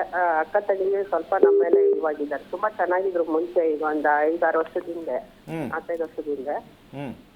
ಈಗ ಸ್ವಲ್ಪ ನಮ್ಮ ಮೇಲೆ ಸ್ಟೇಷನ್ಗೆ ಹೋಗ್ಬೇಕು, ಕೋರ್ಟ್ಗೆ ಹೋಗ್ಬೇಕು ಅಂತೇನು ಮಾತುಕತೆ ನಡೆದಿಲ್ವಾ? ಇಲ್ಲ ಗುರುಜಿ, ಆ ಥರದ್ದೆಲ್ಲ ಅಲ್ಲ, ಆಸ್ತಿ ವಿಚಾರ ವ್ಯವಹಾರದಲ್ಲಿ ಯಾವುದನ್ನು ಕೂಡ ಆ ರೀತಿ ಇಂಡೈರೆಕ್ಟ್ ಆಗಿ ಎಲ್ಲ ಡಿವೈಡ್ ಮಾಡ್ಕೊಂಬಿಟ್ಟಿದೀವಿ ಗುರುಜಿ. ಎಲ್ಲಾನು ಹೆಣ್ಮಕ್ಳಿಗೂ ಏನು ಸಮಭಾಗ ಏನಿದೆಯೋ ಅದೆಲ್ಲ ಈಕ್ವಲ್ ಅಂತ ಮಾಡ್ಕೊಂಬಿಟ್ಟಿವಿ, ಮಾತಾಡ್ಕೊಂಡಿದ್ದಾರೆ, ಎಲ್ಲ ಮಾಡ್ಕೊಂಡಿದ್ದಾರೆ. ಅವ್ರವ್ರ ಹೆಸರಿಗೆ ಆಗೋಗಿದೆಯಾ? ಆಗಿದೆ. ಮನೇನೂ ಅವ್ರ ಹೆಸರಿಗೆ ಆಗಿದೆ, ಸೈಟ್ ಇತ್ತು ಅದು ಆಗಿದೆ, ಒಡವೆಗಳೆಲ್ಲ ಕೊಟ್ಟಿದ್ದೀವಿ, ಎಲ್ಲಾನು ಮಾಡ್ಕೊಂಡು ಈಕ್ವಲ್ ಅಂತ ಮಾಡ್ಕೊಂಡಿದ್ದಾರೆ. ಓಕೆ. ನಿಮ್ಮ ಮನೆಗೆ ಬಾಗಿಲು ಯಾವುದು? ಪೂರ್ವಕ್ಕೆ. ಪೂರ್ವಕ್ಕೆ ಬಾಗಿಲು ಒಂದೇ ಬಾಗಿಲ? ಮೇನ್ ಡೋರ್ ಒಂದೇನಾ? ಒಂದು ಇದೆ, ಒಂದೇ ಡೋರ್. ಆ ಕಡೆ ಪಕ್ಕದ ಪೂರ್ವದಲ್ಲಿ ಎದುರುಗಡೆ ಒಂದು ಬಾಗಿಲಿದೆ, ಅದನ್ನ ನಾವು ಕ್ಲೋಸ್ ಮಾಡ್ಕೊಂಡ್ಬಿಟ್ಟಿದೀವಿ. ಯಾಕೆ? ಅದೇ ಆ ಕಡೆ ಬಳಸಬಾರ್ದು ಅಂತ ಅಂದ್ರೆ ಯಾರೋ, ಅದಕ್ಕೋಸ್ಕರ ಪೂರ್ವಕ್ಕೆ ಓಡಾಡ್ತೀವಿ. ಆ ಕಡೆ ಬಾಗಿಲು ಕ್ಲೋಸ್ ಮಾಡ್ಬಿಟ್ಟು ಓಡಾಡೋದಿಲ್ಲ. ಯಾವ ದಿಕ್ಕದು? ಯಾವ ದಿಕ್ಕಂತ ಗೊತ್ತಾ ನಿಮಗೆ ಕ್ಲೋಸ್ ಮಾಡಿರೋದು? ದಕ್ಷಿಣ ಅನ್ಸುತ್ತೆ. ದಕ್ಷಿಣ ಗುರುಜಿ. ಓಕೆ. ಅಲ್ಲಿ ಕಾಂಪೌಂಡ್ ಇದೆಯಾ ನಿಮಗೆ ಸುತ್ತ? ಸುತ್ತ ಕಾಂಪೌಂಡ್ ಇದೆ ಗುರುಜಿ. ಓಕೆ. ಕ್ಲೋಸ್ ಮಾಡಿದ್ರಲ್ಲ, ಅಲ್ಲಿ ಯಾವ ನೋಡಿದ್ರಾ? ಯಾವ ನೋಡಿದ್ರಾ? ಸುಮಾರು ಸರಿ ಬಂದಿದೆ ಗುರುಜಿ. ಅದಕ್ಕೆ ಮುಚ್ಚಿದ್ರಾ, ಭಯ ಬಿದ್ದು, ಅಥವಾ ಸುಮ್ಮನೆ ಮುಚ್ಚಿದ್ರಾ? ಅದೇ ಯಾವ ವಾಸ್ತು ಹೇಳಿದ್ದಾರೆ ಆ ಕಡೆ ಓಡಾಡಬಾರ್ದು ಅಂತೇಳಿ ಮುಚ್ಚಿದ್ದು ಗುರುಜಿ. ಈಗಲೂ ಮುಚ್ಚಿದ್ಯಾ? ಈಗಲೂ ಮುಚ್ಚಿದ್ದು ಗುರುಜಿ. ಅದು ಲಾಕ್ ಮಾಡ್ಬಿಟ್ಟಿರ್ತೀವಿ, ಆ ಕಡೆ ಡೋರ್ ತೆಗಿಯೋದೇ ಇಲ್ಲ ನಾವು. ಓಕೆ. ಎಷ್ಟು ವರ್ಷ ಆಯ್ತು ಮುಚ್ಚಿದ್ದು? ಸುಮಾರು ಒಂದು 6-7 ವರ್ಷದ ಮೇಲೆ ಆಯ್ತು ಗುರುಜಿ. ಓಕೆ. ಈಗ ಪಶ್ಚಿಮ ಅಂತಕ್ಕಂಥದ್ದು ಗೊತ್ತಲ್ಲ ದಿಕ್ಕು ನಿಮಗೆ? ಅಲ್ಲಿ ಕಿಟಕಿ ಇಟ್ಟಿದ್ದೀರಾ ಬಾಗಿಲು ಎದುರುಗಡೆ ಅಥವಾ ಏನೂ ಇಲ್ವಾ? ಪಶ್ಚಿಮ ಕಿಟಕಿ ಇದೆ ಗುರುಜಿ. ಕಿಟಕಿ ಇದೆ. ಓಕೆ. ಇಷ್ಟೊತ್ತು ನಾನು ಏನಕ್ಕೆ ಕೇಳಿದೆ ಅಂದರೆ, ಹಸುಗಳು ಏನಾದ್ರು ಸಾಕ್ತಾ ಇದ್ರ ನಿಮ್ಮ ಮಾವನವರು? ಅವಾಗ ತುಂಬಾ ಹಿಂದೆ ನಮ್ಮ ಅತ್ತೆಯವರೆಲ್ಲ ಎಮ್ಮೆ ಸಾಕಿದ್ರು ಅಂತ ಗೊತ್ತಿತ್ತು ಗುರುಜಿ. ಹಸು ಎತ್ತು ಏನು ಸಾಕಿಲ್ವಾ? ಇಲ್ಲ ಇಲ್ಲ, ಹಸು ಎತ್ತು ಸಾಕಿಲ್ಲ. ನಿಮ್ಮ ಮನೆ ಹತ್ರ ಹಸು ಬೇರೆ ಹಸು ಯಾವ್ದಾದ್ರು ಬರುತ್ತಾ ಯಾವಾಗಾದ್ರೂ? ಇಲ್ಲ ಗುರುಜಿ, ಯಾವುದು ಬರಲ್ಲ. ಯಾವಾಗ? ಇಲ್ಲ, ಬರಲ್ಲ. ಹೋಗ್ಲಿ, ನಿಮ್ಮ ಮಗ ಇದ್ರ ಬಗ್ಗೆ ಏನಾದರೂ ಹಸು ಬಗ್ಗೆ ಏನಾದ್ರು ಮಾತಾಡಿದಾನ? ಹಸು ಸಾಕಬೇಕು, ಹಸು ನೋಡಿದ್ರೆ ಇಷ್ಟ ಅಂತ ಮಾತಾಡಿದಾನ? ಇಲ್ಲ, ನಮ್ಮ ಮನೆಯವ್ರಿಗೆ ತುಂಬಾ ಇಷ್ಟ, ಹಸುಗಳನ್ನ ಸಾಕ್ಬೇಕು. ಅವರು ಗೋ ಇದ್ರ ಬಗ್ಗೆ ಎಲ್ಲ ತುಂಬಾ, ಗೋ ಸಂರಕ್ಷಣೆ ಇದಕ್ಕೆಲ್ಲ ತುಂಬಾ ಓಡಾಡ್ತಿದ್ರು ಅವರು. ಅವ್ರಿಗೆ ತುಂಬಾ ಇಷ್ಟ ಸಾಕ್ಬೇಕು ಅಂತ. ನಮ್ಮ ಮಗನಿಗೆ ಏನ್ ಆತರ ಇಲ್ಲ, ಅವ್ನ ನಾಯಿ ಮೇಲೆ ತುಂಬಾ ಪ್ರೀತಿ ಮಾಡ್ತಾನೆ. ನಾಯಿ ಇದಾವ್, ನಮ್ಮ ಮನೆ ನಾಯಿ ಸಾಕಿದೀವಿ, ಅದು ಹೆಣ್ಣು ನಾಯಿ ಸಾಕಿದೀವಿ ಗುರುಜಿ. ಅದ್ರ ಬಗ್ಗೆ ತುಂಬಾ ಇಷ್ಟ ಅವ್ನಿಗೆ, ತುಂಬಾ ಇದ್ ಮಾಡ್ತಾನೆ ಅದನ್ನ. ಎಷ್ಟು ವರ್ಷದಿಂದ ಸಾಕಿದಿರ ನಾಯಿ? ಸುಮಾರು ವರ್ಷದಿಂದ, ಒಂದು 15 ವರ್ಷದಿಂದ ಅವಾಗಿಂದನೂ ಸಾಕಿದಾರೆ. ನಾನ್ ಮದ್ವೆ ಆಗ್ ಮುಂಚೆಯಿಂದನೂ ಅವ್ರು ಸಾಕಿದಾರೆ. ಆಮೇಲೆ ನಾವು ಮದ್ವೆ ಆಗಿ ಬಂದಾಗಿಂದನೂ ನಮ್ಮ ನಾಯಿಗಳನ್ನ ಸಾಕ್ತಾನೆ ಇದೀವಿ ಗುರುಜಿ. ಯಾವ್ದು ಸತ್ತಿಲ್ವಾ ನಿಮ್ಮ ಮನೆ ಹತ್ರ? ಸತ್ತಿದ್ದಾರೆ ಗುರುಜಿ, ಸುಮಾರು ನಾಯಿಗಳು ಸತ್ತಿದ್ದಾರೆ. ನಾವು ಮದ್ವೆ ಆಗಿ ಬಂದಾಗಿಂದನೂ ಒಂದ್ 3-4 ನಾಯಿಗಳು ಸತ್ತಿದ್ದಾವೆ. ಎಲ್ಲ ಹಾಕಿದ್ರಿ ಅದನ್ನ? ಅದು ಕಾಂಪೌಂಡ್ ಒಳಗೇನೆ ತೆಂಗಿನ ಮರದೊಳಗೆ ಹಾಕಿದ್ದಾರೆ, ಒಂದೊಂದು ಆಚೆ ತಗೊಂಡೋಗಿ ಹಾಕಿದ್ದಾರೆ. ಕಾಂಪೌಂಡ್ ಒಳಗೆ ಹಾಕಿದ್ದಾರೆ ಗುರುಜಿ. ಈಗ ನೋಡಿ, ನೀವು ಸ್ವಲ್ಪ ಅರ್ಥ ಮಾಡ್ಕೊಳ್ಳಿ, ಎಷ್ಟು ಡೀಟೇಲ್ಸ್ ತಗೊಂಡೆ ನೋಡಮ್ಮ. ಈಗ ದೊಡ್ಡದ್ದು ಈಗ ಒಂದು ಸಮಸ್ಯೆ ಏನಂದರೆ, ಇವ್ರು ಕಾಂಪೌಂಡ್ ಒಳಗಡೆ ನಾಯಿನ ಹಾಕಿದ್ದಾರೆ. ಯಾಕೆ? ನಮ್ಮ ನಾಯಿ ಅಂತ, ನಮ್ಮ ನಾಯಿ ಅಂತ ಕಾಂಪೌಂಡ್ ಒಳಗಡೆ ಹಾಕ್ಕೊಂಡ್ರು. ಅಮ್ಮ, ಇವರಿಗೆ ಭೂತ ಪ್ರೇತ ಮೋಹಿನಿ ಏನೇನು ಬೇಕು ಎಲ್ಲ ಮನೆ ಒಳಗಡೆ ಸುತ್ತದೆ. ಎದುರೋಗ್ಬಿಡ್ಬೇಕು ಇವರು, ನಮ್ಮ ಮನೆ ಯಾಕೆ ಹಿಂಗೆ, ನಮ್ಮ ಮನೇಲಿ ಯಾಕೆ ಹಿಂಗೆ ಆಗ್ತಾವ್ರೆ, ಯಾಕೆ ಮಂಕಿಡ್ದೋಗ್ಬಿಟ್ಟವ್ರೆ, ಯಾಕೆ ಈ ಥರ ಆಗ್ತಾವ್ರೆ. ಅಮ್ಮ, ಜೀವನ ಪರ್ಯಂತ ಇಡೀ ಕರ್ನಾಟಕ ಹರ್ಕೊಂಡ್ಬಿಡಿದ್ರು ಇವ್ರ ಮನೆ ಸ್ಟೋರಿನ 3 ತಿಂಗಳು ಎಪಿಸೋಡ್ ಮಾಡ್ಬೋದು. ಯಾಕೆ ದುರ್ಮರಣಗಳಾಗತ್ತೆ, ಯಾಕೆ ಅಕಾಲಿಕ ಮರಣಗಳಾಗತ್ತೆ, ಯಾಕೆ ಮನೆಯಲ್ಲಿ ಹುಟ್ಟೋ ಮಕ್ಕಳು ಮಂಕವಾಗಿ ಹುಟ್ಟುತ್ತವೆ ಅನ್ನೋ ವಿಚಾರನ ಈಗ ಜ್ಯೋತಿಷ್ಯ ಅಂತಕ್ಕಂಥ ಕಾರ್ಯಕ್ರಮ ಮಾಡಬೇಕಾದ್ರೆ ಈ ಸತ್ಯವನ್ನು ಹೇಳೋಕ್ಕೆ ಯಾರಾದರೂ ಆಗತ್ತಾ? ಸ್ವಲ್ಪ ಯೋಚನೆ ಮಾಡು. ಈಗ ನಿಜವಾದ ಜ್ಯೋತಿಷ್ಯ ಅಂತಕ್ಕಂಥದ್ದು ಸ್ಥಳದಲ್ಲಿ ಏನೆಲ್ಲ ನಡೆದಿದೆ, ಏನು ನಡೀತಾ ಇದೆ, ಏನಾಗಿದೆ ಅಂತ ಹೇಳೋಕ್ಕೆ ಯಾವನಾರು ನಮ್ಮ ದೇಶದಲ್ಲಿ ಇಲ್ಲಿವರೆಗೂ ಹುಟ್ಟಿದಾರಾ? ಈ ಸತ್ಯ ಹೇಳೋಕ್ಕೆ ಯಾರ ಕಲರು ಆಗಿದೆಯಾ? ಇದನ್ನು ನಾನು ವ್ಯಕ್ತಪಡಿಸೋದಕ್ಕೆ ಇಷ್ಟು ಡೀಟೇಲ್ಸ್ ತೊಗೊಂಡೆ. ಈಗ ನಿಮ್ಮ ಮಗನ ಒಂದು ಪೂಜೆ ಮಾಡಿಸ್ಬಿಡಿ, ಸುಬ್ರಹ್ಮಣ್ಯ ಕರ್ಕೊಂಡೋಗ್ಬಿಟ್ಟು ಒಂದು ಶಾಂತಿ ಮಾಡಿಸ್ಬಿಡಿ, 2 ನಿಮಿಷ ಮುಗಿಸ್ಬಿಡ್ಬೋದು. ಅಮ್ಮ, ಅದರಂಥ ಅಪ್ಪಟ ಮನೆಯಾಳು ಮಾಡೋ ಸುಳ್ಳು ಇನ್ನೊಂದಿಲ್ಲ. ಇಲ್ಲಿ ಬೇಕಿರೋದು ರೇವತಿ ನಕ್ಷತ್ರಕ್ಕೆ ಮಗು ಹುಟ್ಟುವುದಕ್ಕೆ ಕಾರಣ, ಮೊದಲನೇದು ಹಾವು, 2ನೇದು ನಾಯಿ, 3ನೇದು ಹಸು, 4ನೇದು ಹಿರಿಯರಿಗೆ ಮಾಡದೇ ಇರತಕ್ಕಂಥ ಟಾಟಾ ಮಾಡಿರ್ತಕ್ಕಂಥ ವಂಶ. ಇದು ಯಾರಿಗೂ ತಿಥಿ ಕಾರ್ಯ ಮಾಡಿಲ್ಲ, ತಿಥಿ ಅನ್ನೋದು ಗೊತ್ತೇ ಇಲ್ಲ ಇವರಿಗೆ.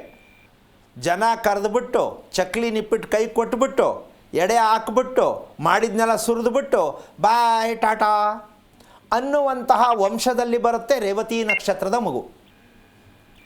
ಇದಕ್ಕೆ ಕಾಲು ತಲೆ 2 ರಿಪೇರಿ. ರೇವತಿ ನಕ್ಷತ್ರದ ಮಗು ಕಾಲು ಸ್ವಾಧೀನ, ಕಾಲಲ್ಲಿ ನೋವು, ತಲೆಯಲ್ಲಿ ನೋವು. ಇನ್ನು ಬದುಕೋದು ಹೆಂಗ್ರಿ? ಅವನಿಗೆ ಮದುವೆ ಮಾಡೋದು ಹೇಗೆ? ಅವನೇ ಮಾಡ್ಕೋತಾನ? ನಾವು ಮಾಡೋದಾ? ಮದುವೆಗೆ ಒಪ್ಕೋತಾನ? ಮದುವೆ ನಡೆಯುತ್ತಾ ನಮ್ಮ ಮನೇಲಿ? ಇಷ್ಟೂ ಯೋಚನೆ ಮಾಡಬೇಕು ಇವರು. ಎಂತೆಂಥ ಮಕ್ಕಳು ಹಿಂಗೆಂಗೋ ಆಗ್ಬಿಟ್ರು, ಇವನೇ ಯಾಕೆ ಹಿಂಗೆ ಅಂದರೆ, ನಿಮ್ಮಂಗೆ ಯಾರು ಕಾಂಪೌಂಡ್ ನಾಯಿ ಊತಾಕಿಲ್ವಲ್ಲ. ಅಮ್ಮ, ಇದ್ದಕ್ಕಿದ್ದಂಗೆ ಹಾರ್ಟ್ ಬೀಟ್ ಜಾಸ್ತಿ ಆಗುತ್ತೆ, ಇದಕ್ಕಿದ್ದಂಗೆ ಭಯ ಜಾಸ್ತಿ ಆಗುತ್ತೆ, ಇದಕ್ಕಿದ್ದಂಗೆ ಬೆವರು ಬರುತ್ತೆ. ಇದೆಲ್ಲ ಕರ್ಮ ಎಲ್ಲಿದೆ?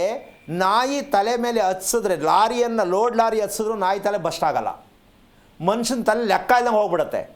ಅದೇ ಒಂದು ನಾಯಿ ತಲೆ ಇಷ್ಟಿರುತ್ತೆ, ಅದ್ರ ಮೇಲೆ ಲೋಡ್ ಲಾರಿ ಹಚ್ಸಿದ್ರು ಏನೂ ಆಗಲ್ಲ. ಎಂತಹ ತಾಕತ್ತಿದೆ ಸ್ವಲ್ಪ ಯೋಚನೆ ಮಾಡಬೇಕು.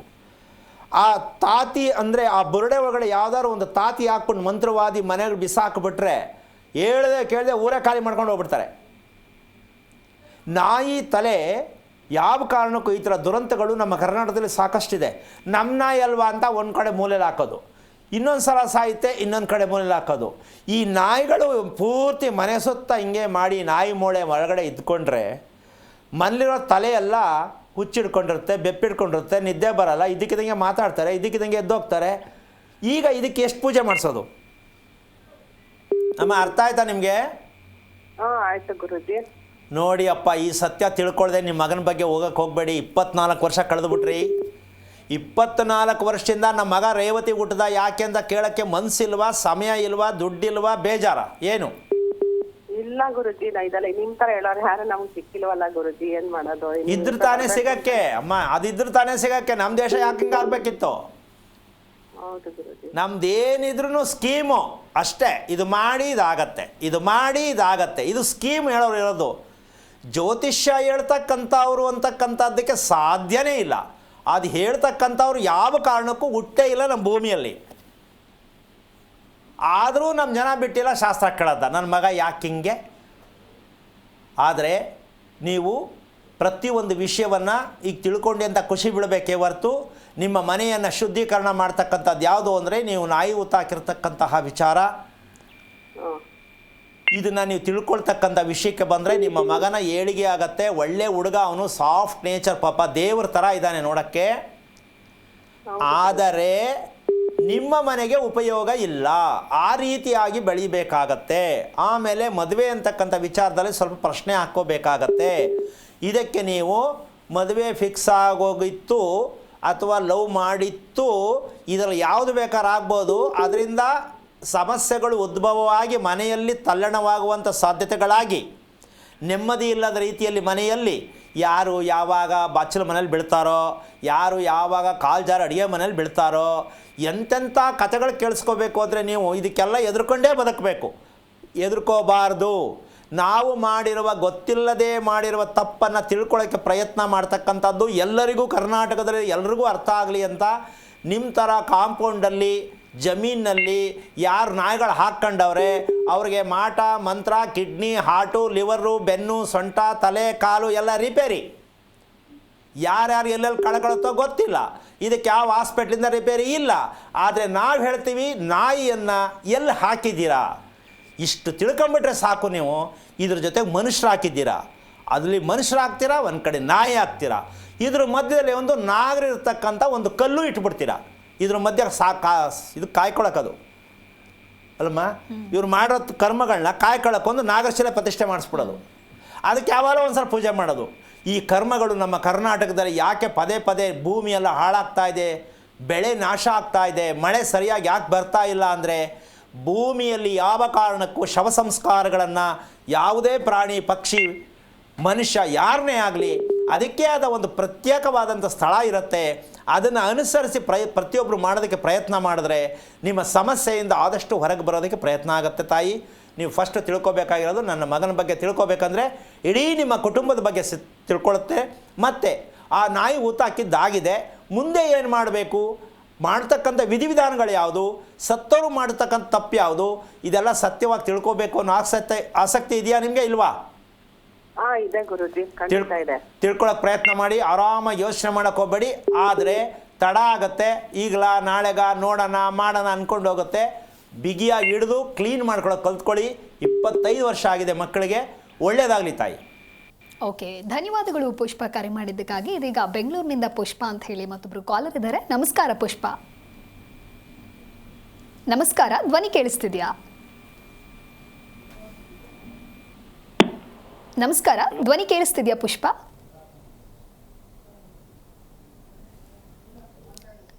ಓಕೆ, ಸಂಪರ್ಕ ಸಾಧ್ಯವಾಗ್ತಾ ಇಲ್ಲ.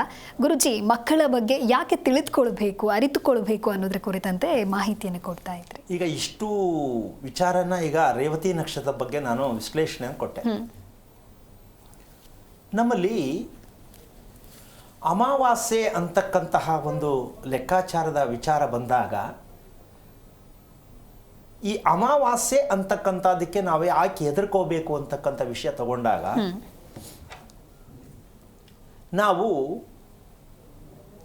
ವಾಸ ಮಾಡ್ತಕ್ಕಂತಹ ಮನೆ ಪ್ರತಿ ಕ್ಷಣನೂ ಅಮಾವಾಸ್ಯೆ ಥರನೇ ನಾವು ಮನೆ ಕಟ್ಕೊಂಡಿರೋದು. ಯಾಕದು? ನಿನ್ನೆ ನನ್ನ ಕಾರ್ಯಕ್ರಮದಲ್ಲಿ ಹೇಳಿದೆ. ನಾವು ಕಟ್ಟೋ ಮನೆ ಉದ್ದ ತುಂಡ, ಮನೆ ಕಟ್ಟೋ ಮನೆ ಅಳತೆ ಹೆಂಗಿರುತ್ತೆ, ಒಂದು ಉದ್ದ ಒಂದು ತುಂಡ. ಸ್ವಾಮಿ ಹಿಂಗೆ 20, ಹಿಂಗೆ 30. ಇದು ನಮಗೆ ಪ್ರತಿ ಕ್ಷಣನೂ ಮನೆಯಲ್ಲಿ ಅಮಾವಾಸ್ಯೆ. ಈಗ ಪ್ರಪಂಚದಲ್ಲಿ ಎಲ್ಲರೂ ಇದೇ ಮನೆಯೇ ಕಟ್ಟಿರೋದು, ಈ ಥರನೇ ಕಟ್ತಾ ಇರೋದು. ಹಿಂದೆನೂ ಕಟ್ಟವ್ರೆ, ಈಗಲೂ ಅದನ್ನೇ ಕಟ್ತಾವ್ರೆ, ಪಂಚಾಂಗದಲ್ಲೂ ಅದೇ ಇರೋದು. ಈಗ ಯಾವ್ದು ನಂಬೇಕಾಗಾರೆ ಜನ? ಪಂಚಾಂಗನೇ ಹಂಗಾದೆ ಬರೆದಿರೋ ತಪ್ಪ. ಪಂಚಾಂಗ ಬರೆದಿರೋ ತಪ್ಪಲ್ಲ, ಅದನ್ನು ಅರ್ಥ ಮಾಡ್ಕೊಳ್ತಾರ ನಾವು ತಪ್ಪು. ಏನು ಹಿಂಗಿಂಗೆ ಹಿಂಗಿಂಗೆ ಅಂತಾರಲ್ಲ, ಅದು ಹೆಂಗೆ ಅಂತ ಕೇಳ್ಬೇಕು ನಾವು. ಅಮ್ಮ ಅರ್ಥ ಆಯ್ತಾ? ಅವ್ರಿಗೆ ಗೊತ್ತಿಲ್ಲ ಹಿಂಗಿಂಗೆ ಅಂತಾರೆ, ಇವ್ರಿಗೂ ಗೊತ್ತಿಲ್ಲ ಹೆಂಗೆ ಅಂತ ಇವ್ರು ಕೇಳ್ಬೇಕು. ಆದರೆ ಅವ್ರಿಗೆ ಹೇಳಕ್ಕೂ ಬರ್ತಾ ಇಲ್ಲ, ಅವ್ರಿಗೆ ಕೇಳಕ್ಕೂ ಬರ್ತಾ ಇಲ್ಲ.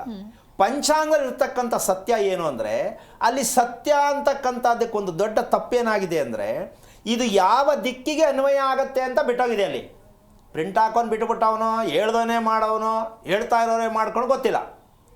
ಇನ್ನೊಮ್ಮೆ ಹೇಳ್ಬಿಡ್ತೀನಿ, ಪಂಚಾಂಗದಲ್ಲಿ ಇರ್ತಕ್ಕಂತಹ ಆಯವರ್ಗ ಅಂತ ಏನಿದೆಯೋ ಅದರಲ್ಲಿ ಇರ್ತಕ್ಕಂಥ ಅಳತೆಗಳು ಈ ದಿಕ್ಕಿಗೆ ಅನ್ವಯವಾಗತ್ತೆ ಅನ್ನೋದು ಪಂಚಾಂಗದಲ್ಲಿ ಇಲ್ಲ.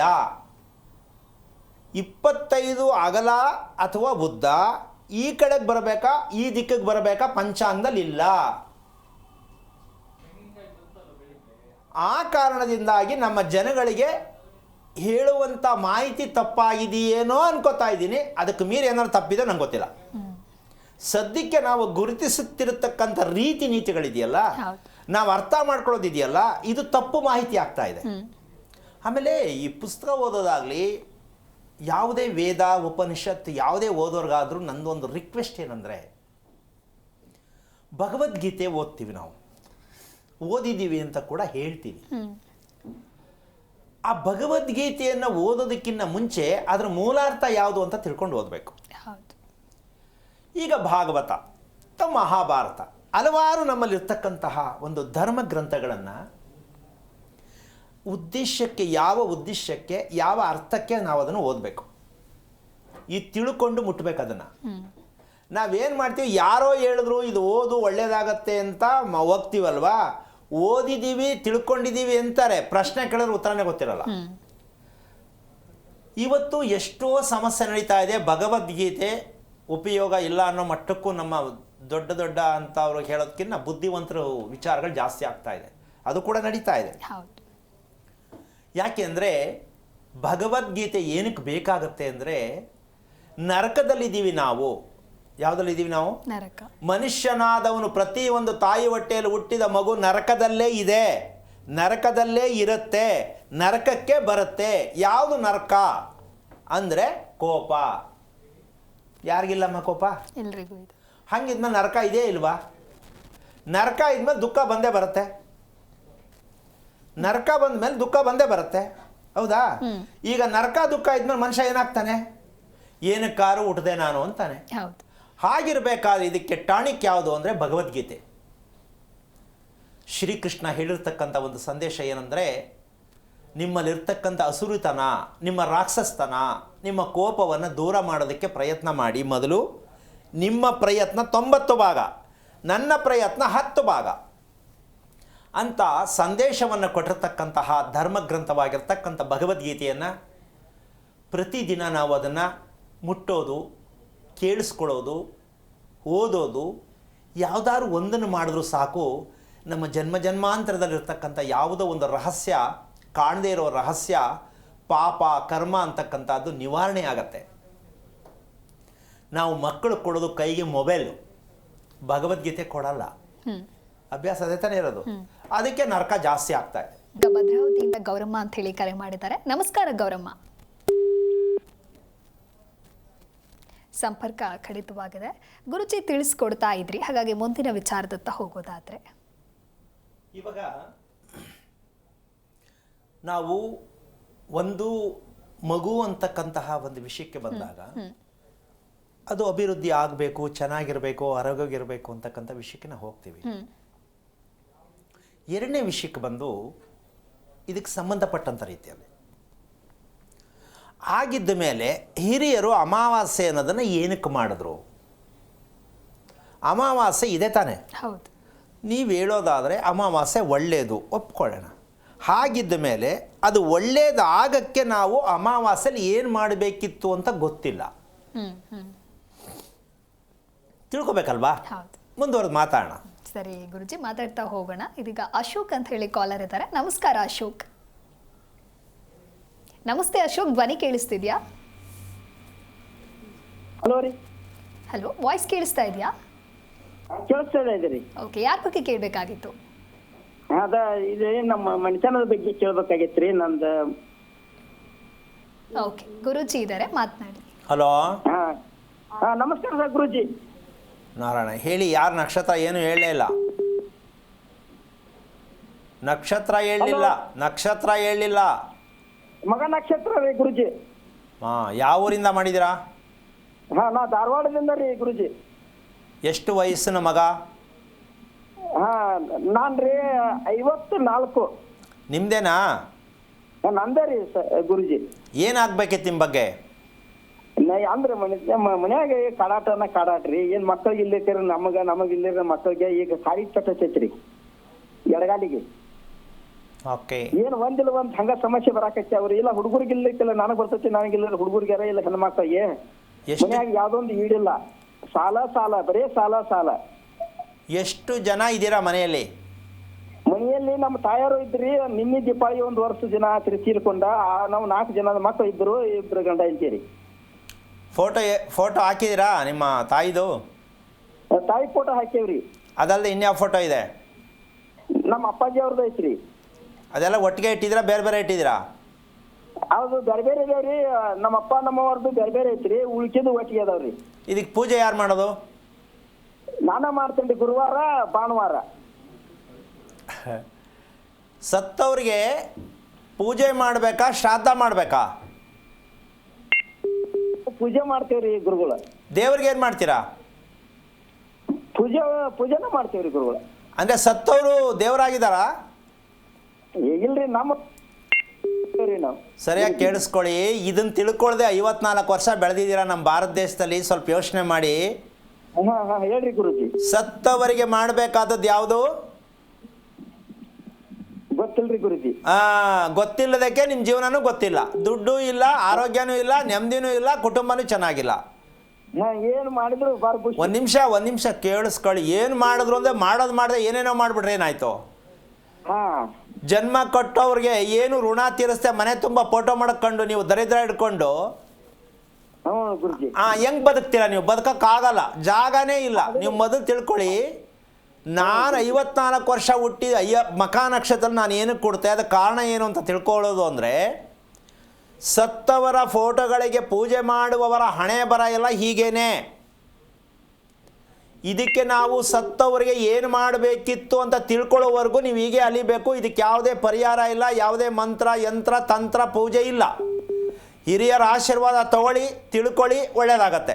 ಪ್ರಯತ್ನ ಮಾಡಿ. ಓಕೆ, ಧನ್ಯವಾದಗಳು ಅಶೋಕ್ ಕರೆ ಮಾಡಿದ್ದಕ್ಕಾಗಿ. ಇದೀಗ ಭದ್ರಾವತಿಯಿಂದ ಗೌರಮ್ಮ ಅಂತ ಹೇಳಿ ಕಾಲರ್ ಇದ್ದಾರೆ. ನಮಸ್ಕಾರ ಗೌರಮ್ಮ. ನಮಸ್ಕಾರ ಗುರುಜಿ. ಯಾರ ಬಗ್ಗೆ ಕೇಳಬೇಕಾಗಿತ್ತು? ನನ್ನ ಬಗ್ಗೆನೇ ಕೇಳಬೇಕಾಗಿತ್ತು. ಓಕೆ, ನಿಮ್ಮ ನಕ್ಷತ್ರವನ್ನ ತಿಳಿಸಿ.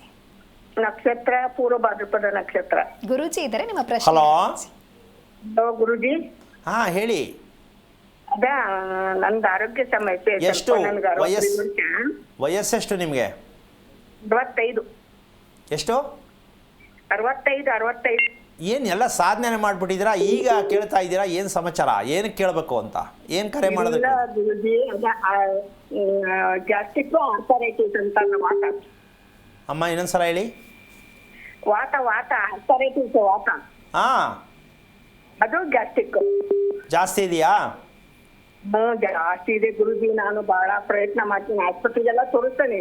ಹೋಗ್ಲಿಲ್ಲ? ಅದಕ್ಕೆ ಹೋಗ್ತಾ ಇಲ್ಲ ಗುರುಜಿ. ಹೋಗಲ್ಲ ಅದು.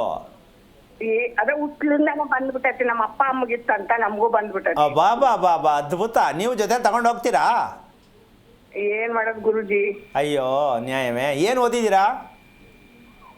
ನಾವು SLC ಓದೀವಿ. ಅಮ್ಮ, ನೀವು ಊಟ ಮಾಡುವಾಗ ಮಾತಾಡ್ತಕ್ಕಂಥ ಅಭ್ಯಾಸ? ಇಲ್ಲ ಗುರುಜಿ, ನಾನು ಒಬ್ಳಾದನಿ, ಏನು ಮಾತಾಡಲ್ಲ. ಅಲ್ಲ, ಒಂದು ನಿಮಿಷ ಕೇಳಿಸ್ಕೊಮ್ಮ. ಹೇಳಿ.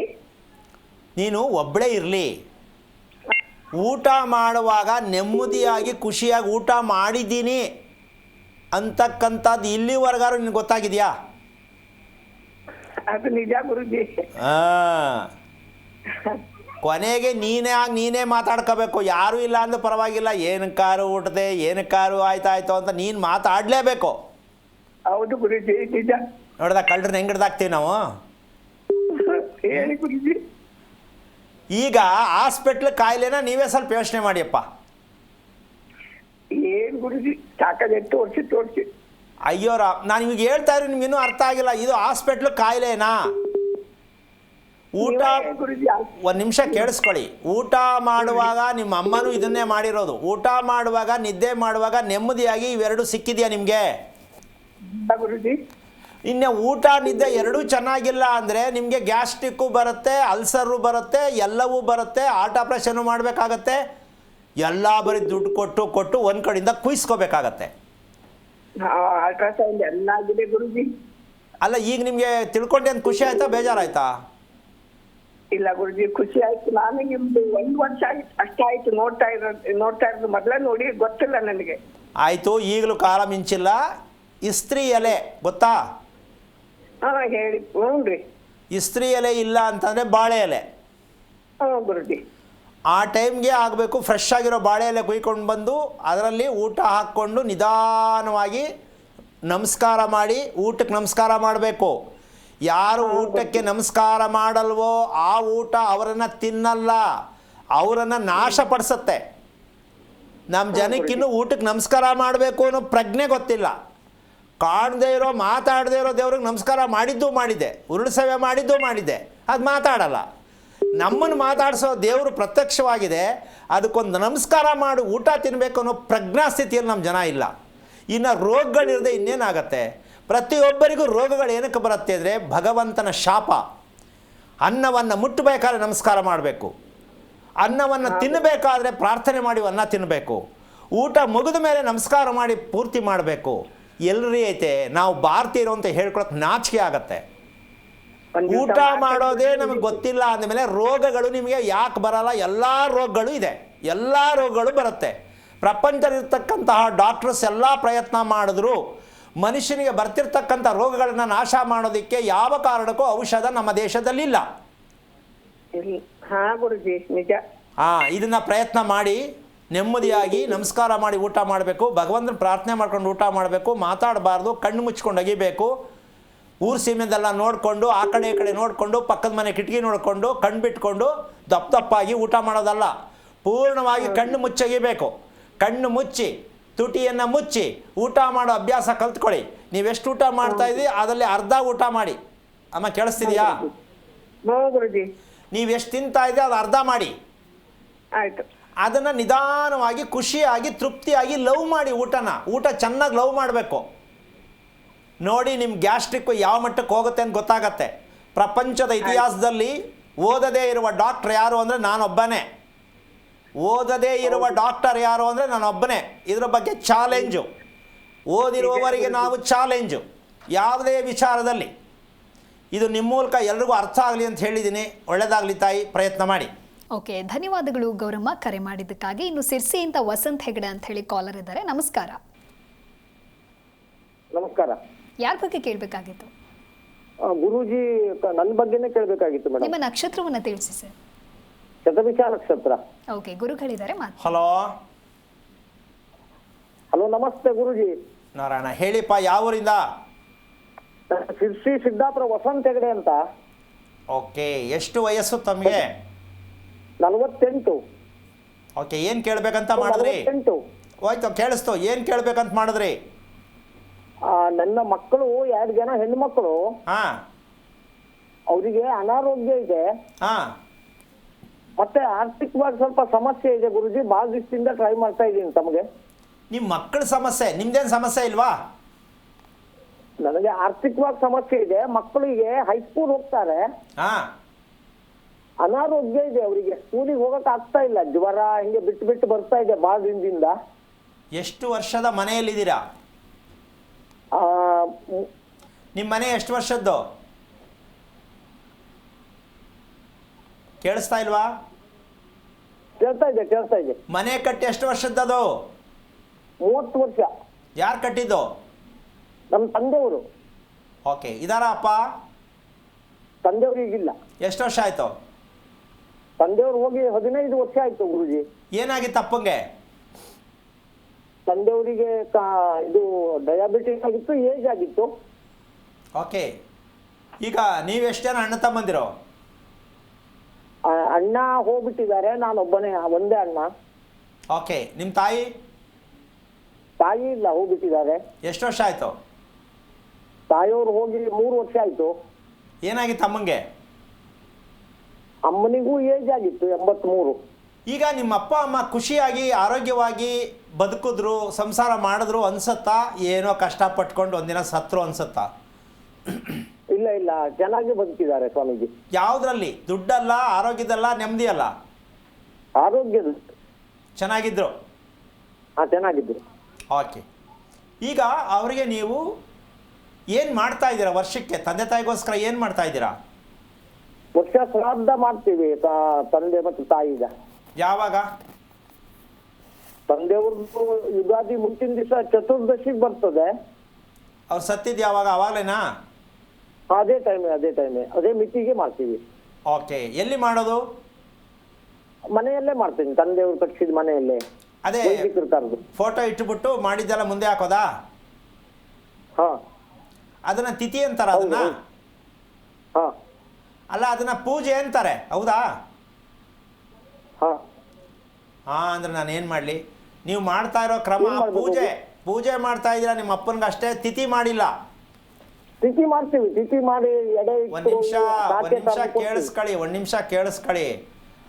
ಹಾ ಅಲ್ಲ, ಈ ಉತ್ತರ ಕರ್ನಾಟಕ, ಧಾರವಾಡ, ಹಾವೇರಿ, ಗುಲ್ಬರ್ಗ, ಗದಗ್ನವರು ಮಾಡ್ತಾ ಇರೋದು ಏನು ಅಂದರೆ ಎಡೆ ಇಡೋದು. ಅದನ್ನ ತಿಥಿ ಅಂತ ನೀವು ಅನ್ಕೊಂಡ್ರೆ ನಿಮ್ಮ ತಪ್ಪು.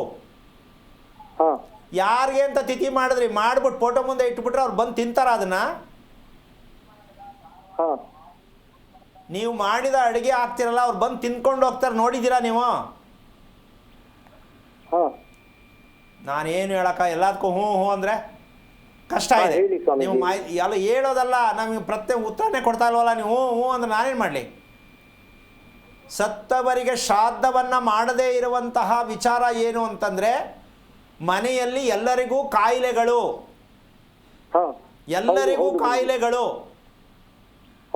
ನಿಮ್ಮ ಅಪ್ಪನ ಡಯಾಬಿಟಿಸ್ ಇತ್ತು, ಚೆನ್ನಾಗಿದ್ರು ಅಂತ ಹೇಳ್ತಾ ಇದ್ದೀರಾ. ನಿಮ್ಮ ಅಪ್ಪನ ಡಯಾಬಿಟಿಸ್ ಇತ್ತು ಅಂತೂ ಹೇಳಿದ್ರಿ, ಈಗ ನಾನು ಕೇಳಿದ್ರೆ ಚೆನ್ನಾಗಿದ್ರು ಅಂತೂ ಹೇಳ್ತೀರಾ. ಎಷ್ಟು ಚೆನ್ನಾಗಿ ಅರ್ಥ ಆಗಿದೆ ನಿಮ್ಮ ಅಪ್ಪ ಅಮ್ಮ, ಹೌದಲ್ಲ?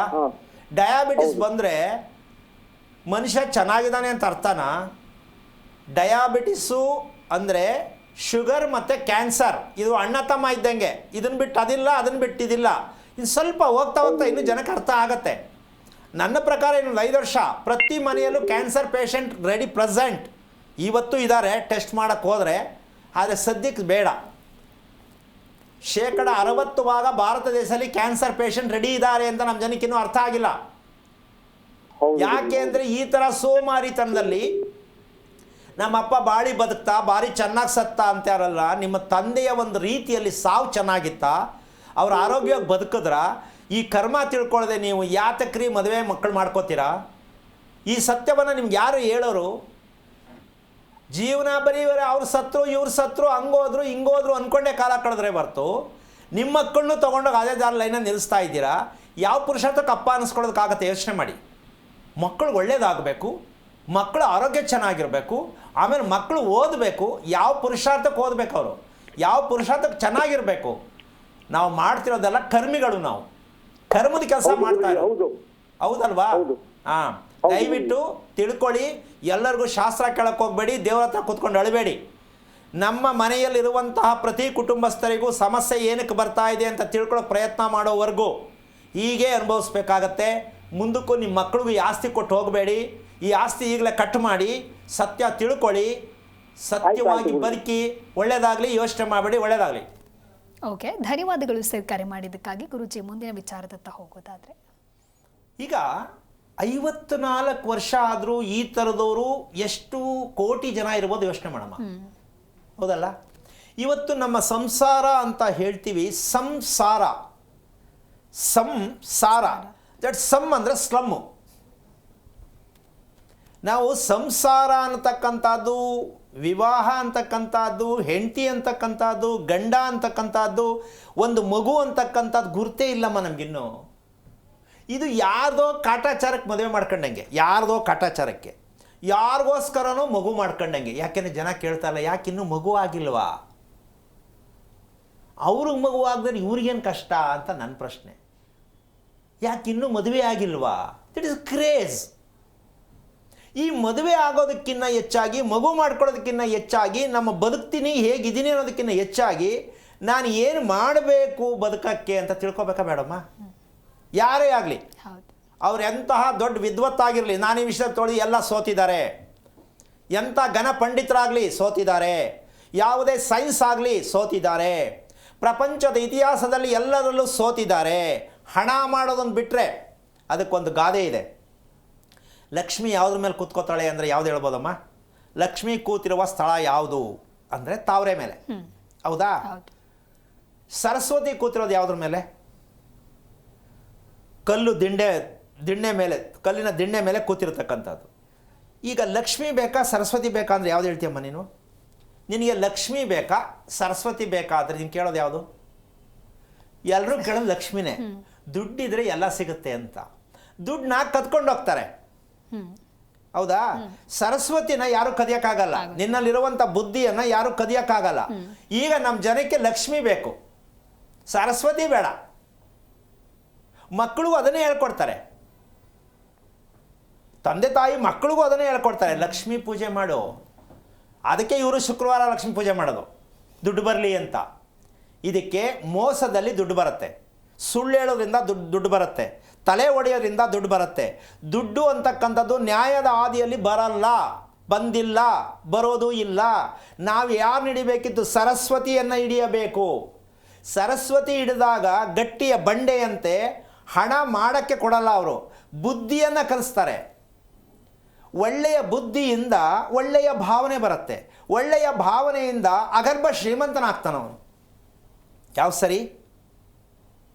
ನಮ್ಮ ಭಾರತ ದೇಶದಲ್ಲಮ್ಮ ಈ ವಿಚಾರ ಮಾತಾಡ್ತಾ ಹೋದರೆ ಟೋಟಲಿ ಝೀರೋ. ಸುಮ್ಮನೆ ಇವರು ಅನುಕೂಲವಾದ ದೇವ್ರು ಹಿಡ್ಕೊಂಬಿಟ್ಟವ್ರೆ. ಈ ದೇವ್ರು ಮಾಡಿದ್ರೆ ನಂಗೆ ಒಳ್ಳೇದಾಯ್ತದೆ, ಆ ದೇವ್ರು ಮಾಡಿದ್ರೆ ಮದುವೆ ಆಯ್ತದೆ, ಈ ದೇವ್ರು ಮಾಡಿದ್ರೆ ಮಗು ಆಯ್ತದೆ. ಹಿಂಗೆ ಮಾಡ್ಕೊಂಡು ಸಿಕ್ಕ ದೇವ್ರನ್ನ ಹಿಡ್ಕೊಂಡು ಯಾವ ಕಾರಣಕ್ಕೂ ಯಾವ ದೇವ್ರ ಪಕ್ಕ ಯಾವ ದೇವ್ರು ಸುಳ್ಳು ಅಂತ ಗೊತ್ತಾಗ್ತಾ ಇಲ್ಲ. ದೇವ್ರನ್ನೇ ಸುಳ್ಳು ಮಾಡಿಬಿಡ್ತಾವ್ರೆ. ಮಕ್ಕಳ ಕೈ ಬೈಸ್ಕೊತಾವ್ರೆ. ನೀನು ದೇವ್ರು ಮಾಡಿ ನಮ್ಮ ಮನೆ ಹಾಳು ಮಾಡಿದೆ ಅಂತ ಗಂಡ ಬೈತಾನೆ. ನೀನು ದೇವ್ರು ಮಾಡಿ ನಾನು ಕರೆಕ್ಟಾಗಿ ಟೈಮ್ ತಿಂಡಿ ಕೊಡಲ್ಲ ಅಂತ ಮಕ್ಕಳು ಬೈತಾರೆ. ನೀನು ದೇವ್ರು ಮಾಡಿ ರೋಗ ಬರೆಸ್ಕೊಂಡೆ ಅಂತ ಅಕ್ಕಪಕ್ಕದವ್ರು ಬೈಸ್ಕೊತಾರೆ.